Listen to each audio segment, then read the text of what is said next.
Picture this. An 11-year-old girl standing on 160 acres of rocky, worthless Oklahoma land. The kind of land nobody wanted. The kind they gave away because it was too barren to farm, too remote to settle. Within months, that little girl would become a millionaire. Not just wealthy, a millionaire in 1913, which is over $11 million in today's money. Her name was Sarah Rector, and her story is just one thread in a tapestry so complex, so devastating, and so extraordinary that it's been hidden in plain sight for over a century. Welcome to Black American Legacy, where we uncover the stories that changed America but somehow got left out of the history books. If you're new here, go ahead and hit that subscribe button. And if this story moves you, show some love with a like. It helps us keep bringing you the truth. Today we're talking about oil, we're talking about energy, we're talking about the very fuel that built modern America. Let's begin where most American industrial stories begin. The year is 1887, and if you're a black person in America, you're only 22 years removed from slavery. The South has implemented Jim Crow. But here's the thing about America. It's always hungry. Hungry for growth, hungry for power, hungry for fuel. And as the nation barrels toward the 20th century, it needs energy. Lots of it. Coal to power the factories, oil to lubricate the machines, gas to light the cities. And to get that energy, you need labor. Hard, dangerous, back-breaking labor. Take the coal fields of Appalachia. For black families escaping the violence and terrorism of the Deep South, places like West Virginia offered something that looked like hope. Carter G. Woodson, the father of black history himself, worked in the coal mines of Kmore and Nuttleburg as a young man. He later wrote about it as a fresh start, a place where a black man could earn wages, support his family, and maybe, just maybe, build something for himself. But that was West Virginia. In Alabama, Georgia, Tennessee, different story entirely. You know what they did in Alabama? They called them black codes, laws that made it illegal to be unemployed, illegal to break curfew, illegal to be loud in public, illegal to exist, basically, if you were black. And when you broke these laws, because how could you not, you went to prison. And when you went to prison, the state leased you out to private companies. Welcome to convict leasing, slavery by another name. These men, arrested for vagrancy or loitering, were sent into coal mines under conditions that made actual slavery look merciful. Because here's the thing, enslaved people had been property. Terrible, evil, but property that owners wanted to keep alive. Convict laborers, expendable. If you died in a mine collapse, the company just got another prisoner. No investment lost. The Equal Justice Initiative has documented this horror extensively. Thousands of black men were worked to death in southern coal mines, their bodies buried in unmarked graves, their families never notified. They powered the Industrial Revolution from inside a living nightmare, and most Americans have never heard their names. But let's shift west, Texas, Oklahoma, the turn of the century. Oil has just been discovered, and the boom is unlike anything America has seen. Fortunes are being made overnight. Towns are springing up in weeks, and the oil companies need workers. Black men were recruited by the thousands. They were promised wages, opportunity, a chance to be part of something big. And they came. They cleared the land. They laid the pipelines through mosquito-infested swamps. They dug the wells. They did the work that was too dangerous, too dirty, too hard for anyone else to want to do. And how were they rewarded? Let me paint you a picture. White workers lived in company housing. They got 3 meals a day provided by the company. They had beds, roofs, stability. Black workers, they lived in tents, actual tents, and they had to hunt for their own food. After 12, 14, 16-hour days in the oil fields, they had to hunt to eat. But it gets worse. While black men did the manual labor, the skilled positions, the ones that paid real money, the ones that came with safety and respect, were reserved exclusively for white workers. By 1940, black workers made up just 0.05% of oil production employees. 0.05%. In an industry they'd helped build from the ground up. Let me take you back to that 11-year-old girl I mentioned at the beginning. Sarah Rector, born in 1902 to parents who had been enslaved by the Creek Nation. And here's where the story gets complicated, because Sarah wasn't just black, she was also a freedman descendant. Stay with me, because this is important. When the federal government passed the Dawes Act in 1887, their goal was to break up tribal lands. They wanted to take communal Native American territory and divide it into individual parcels, supposedly to civilize indigenous people by making them farmers. It was devastating for Native communities, but it had an unexpected side effect. The Dawes Act also provided land allotments to freedmen, the descendants of people who had been enslaved by the 5 civilized tribes before the Civil War. These were black people who had indigenous heritage, black people who had been part of these nations, but were now being categorized separately because of their African ancestry. Now, most of these allotments were considered worthless. Rocky soil, no water, middle of nowhere. The kind of land that made you wonder if someone was playing a cruel joke. But then, they discovered oil beneath it. Sarah Rector was allotted 160 acres of this worthless land. Her father trying to cover the annual property taxes of about $30, money they didn't have, leased the plot to an oil company. And in 1913, they struck a gusher. Not just oil, a gusher. 2,000 barrels a day. Overnight, this little girl became one of the wealthiest people in America. By the time she turned 18, her fortune exceeded $1 million. The newspapers called her the richest black girl in America. Her story made international headlines. She received marriage proposals from all over the world. She was famous, wealthy, and completely vulnerable. Because Oklahoma had a law that said any wealthy minor who wasn't white needed a guardian, and that guardian was always a white man. Supposedly, this was for the child's protection. In reality, it was systematic theft. White guardians would take control of these oil fortunes and bleed them dry. They'd charge outrageous fees for management. They'd make terrible investments that somehow always benefited them. They'd outright steal, and there was no recourse, because who was going to believe a black family over a respected white businessman? Sarah Rector's case drew the attention of W.E.B. Du Bois and the NAACP, who were so outraged by these practices that they formed a children's department specifically to fight for black miners who'd struck oil. Think about that. The NAACP had to create an entire department just to protect black children from legal theft. But Sarah's story, as extraordinary as it was, wasn't unique. Dozens of black families suddenly found themselves wealthy because of oil discovered on their allotments. There was Jackson Barnett, a Creek freedman who became one of the richest men in America. There were families whose names we'll never know because they were swindled so completely that their stories died with them. And here's the bitter irony. The Dawes Act itself was racially biased in its implementation. Federal officials would look at these mixed heritage families and make a decision. Are you by blood Native or are you a freedman? If you had any traceable African ancestry, you were categorized as a freedman, and freedmen consistently got smaller, worse parcels of land. In the Chickasaw and Choctaw nations, by blood members received an average of 320 acres. Freedmen got 40. That's an 8-to-1 ratio. It was wealth that existed despite the system, not because of it. And as these individual fortunes grew, something else was happening in Tulsa, Oklahoma. Black people were taking their oil money and building something unprecedented. In 1905, they discovered the Glen Pool oil field just south of Tulsa. Almost overnight, Tulsa became the oil capital of the world. The city exploded. Money poured in. And while white Tulsa was getting wealthy, black Tulsa was building an empire. The Greenwood District, 35 square blocks of black excellence. They called it Black Wall Street, and that wasn't hyperbole. This was a thriving, self-sufficient black economy. We're talking about black-owned grocery stores, restaurants, hotels, movie theaters, newspapers, and professional offices. Black doctors, black lawyers, black accountants, black entrepreneurs. Wealth circulating within the community, building generational prosperity. There was the Dreamland Theater, a black-owned movie palace. The Stratford Hotel, one of the finest hotels in the region. Black-owned and operated. Black children went to well-funded schools. Black families lived in beautiful homes. Black businesses thrived without needing permission or patronage from white Tulsa. And they did it in a segregated society. They did it despite Jim Crow. They did it despite every barrier that had been thrown up to prevent exactly this kind of black success. Greenwood was proof, undeniable proof, that when black people had opportunity and kept their dollars within their community, they could build something extraordinary.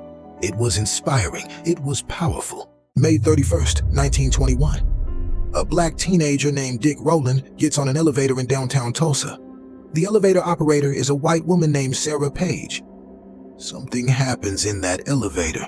To this day, nobody knows exactly what. Maybe he stumbled and grabbed her arm to steady himself. Maybe she screamed because he startled her.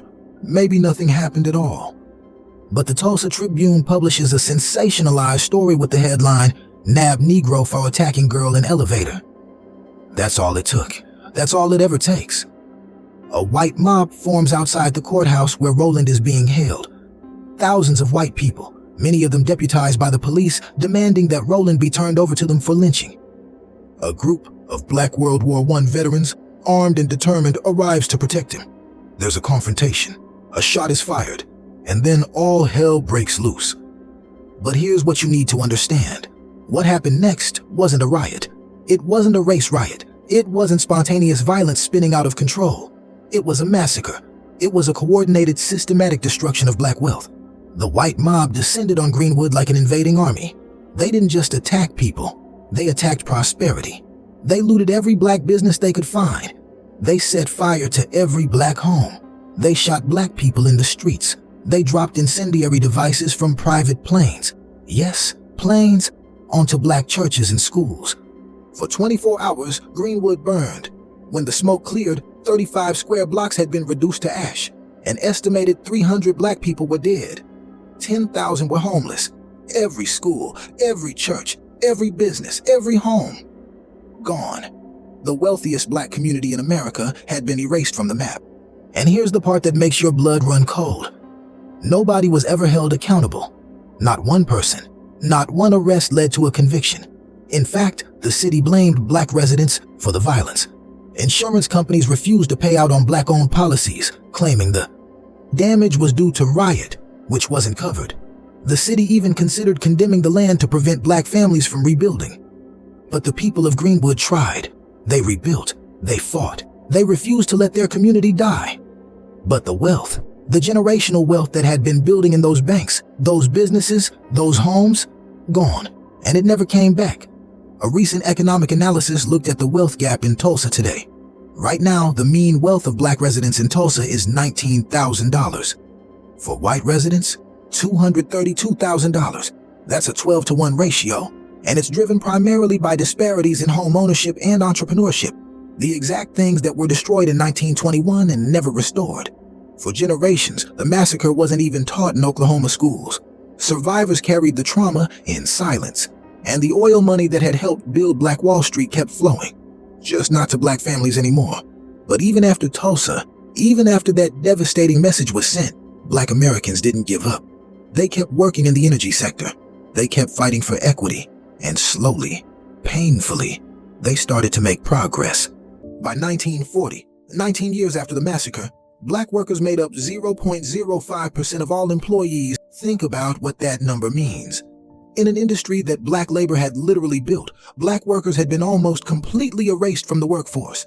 Throughout the 20th century, the barriers weren't just about hiring. They were about pay, promotion, and respect.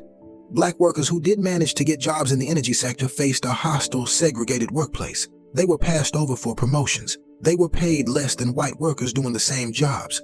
They were subjected to racial slurs, harassment, and discrimination so normalized that complaining about it could cost you your livelihood. But black workers didn't just accept it. They organized, they fought back, they used the courts, they used unions, they used public pressure. And in 1996, they landed a blow that sent shockwaves through the entire industry. One of the largest oil companies in the world, a multinational corporation with operations on every continent, and they got caught red-handed engaging in systemic racial discrimination. The case started when black employees came forward with evidence that Texaco had been systematically underpaying them and blocking them from promotions. But the smoking gun? Secretly recorded conversations of white executives using racial slurs and joking about destroying documents related to the discrimination lawsuit. The public outcry was massive. Civil rights groups organized boycotts, shareholders demanded accountability, and Texaco, facing a public relations nightmare and a lawsuit they knew they'd lose, agreed to settle for $176 million. $176 million. It was the largest racial discrimination settlement in U.S. history at the time. It sent a clear message. The days of blatant, unchallenged racism in the energy sector were over. Or at least they were supposed to be. Because here's the uncomfortable truth. Even as these legal battles were being won, even as representation slowly improved, the disparities remained. By the 2000s, during the shale boom, black participation in oil and gas extraction peaked at about 9% of the workforce. But black workers were still facing a 23% pay gap compared to white workers doing identical jobs. Why? The reasons are systemic and deeply entrenched. Hiring practices that favored personal networks, which were overwhelmingly white. Corporate recruitment that ignored historically black colleges and universities. Oil operations are often in rural areas with small black populations, making it uncomfortable or unwelcoming for black employees who relocate. And perhaps most insidiously, a workplace culture that was, and often still is, hostile to black employees. If you're the only black person on a rig or in an office, and you're facing microaggressions, being excluded from informal networks, watching less qualified white colleagues get promoted over you, how long do you stay? Retention became as much of a problem as hiring. Let's talk about the people who didn't wait for permission. Start with Elijah McCoy. Born in 1844 to parents who had escaped slavery via the Underground Railroad, McCoy became one of the most prolific inventors of the industrial age. His specialty? Lubrication systems for steam engines. Now that might not sound exciting, but stay with me. Before McCoy's invention, trains and industrial machines had to be shut down regularly to be manually lubricated. Time-consuming, expensive, dangerous. McCoy invented an automatic lubricator, a device that oiled engines while they were running. It revolutionized the railroad industry and, by extension, the oil industry, because it made transporting and refining oil vastly more efficient. His devices became so essential, so superior to imitations, that buyers would ask for the real MCCOY. Yes, that phrase, the one we still use today, comes from a black inventor whose work powered the Industrial Revolution. Now jump forward to the space age, 1955. NASA's predecessor, NACA, hires a black woman named Annie Easley as a human computer. Back then, computers were people, mostly women, who performed complex calculations by hand. But Easley wasn't content with just computing. She taught herself programming, became a computer scientist, and spent 34 years at NASA working on energy storage, battery technology, and alternative power sources. Her work contributed to the development of the Centaur rocket, which has been used in dozens of space missions. She advanced solar and wind energy research. She was a pioneer in renewable energy before most people even understood what that meant. And she did it all while facing discrimination that she later described matter-of-factly, saying, "I just ignored it and did my work." Let's talk about Hazel O'Leary. In 1993, she made history as the first black person and the first woman to serve as U.S. Secretary of Energy. Think about the symbolism of that moment. An industry that had been built on black labor, that had excluded black people from leadership for over a century, now had a black woman at the very top of the federal department overseeing it. O'Leary didn't just break barriers, she pushed policy. She championed renewable energy initiatives. She led nuclear cleanup efforts. She opened up previously classified government documents about Cold War radiation experiments. She made the Department of Energy more transparent and more focused on the future of energy, not just the past. Then there's Bill Magwood, a nuclear energy expert who led initiatives at the Department of Energy in the late 1990s and early 2000s, and later became Director General of the Nuclear Energy Agency. His work has been instrumental in advancing nuclear power as a low-carbon energy source. But individual excellence wasn't enough. Black professionals in the energy sector realized they needed collective power, shared networks, and organized advocacy. In 1977, they founded the American Association of Blacks in Energy, AABE, with a mission to ensure that black Americans had input in national energy policy. 3 years later, in 1980, the National Association of Black Geologists and Geophysicists was formed, later becoming the National Association of Black Geoscientists. These organizations created mentorship networks, scholarship programs, and professional development opportunities. They fought for diversity in hiring. They pushed back against discrimination. They built a community of black professionals who could support each other in an industry that too often felt isolating and hostile. Black Americans still make up only about 9% of the oil and gas workforce, the highest it's ever been. But here's where it gets interesting. The energy sector is at a crossroads. There's a massive demographic shift happening right now called the Great Crew Change. A huge percentage of the current workforce is reaching retirement age. By 2030, the industry is projected to need nearly 2 million new workers. That's an opportunity to build an industry that actually reflects the diversity of America. The world is moving toward renewable energy, battery technology, carbon capture, and sustainable power. Companies like Hightowers Petroleum, founded by Stephen Hightower Sr. in Southeast Ohio, are pivoting from traditional fossil fuels to clean energy markets. The next century of energy is being shaped right now. The question isn't whether Black Americans belong in the energy industry. They've always belonged. Because the story of Black gold and Black labor isn't just history. It's present. It's future. It's ongoing. If this story impacted you, if you learned something you didn't know, if you're seeing American history in a new light, hit that like button, drop a comment with your thoughts, and subscribe to Black American Legacy. I'll see you in the next one.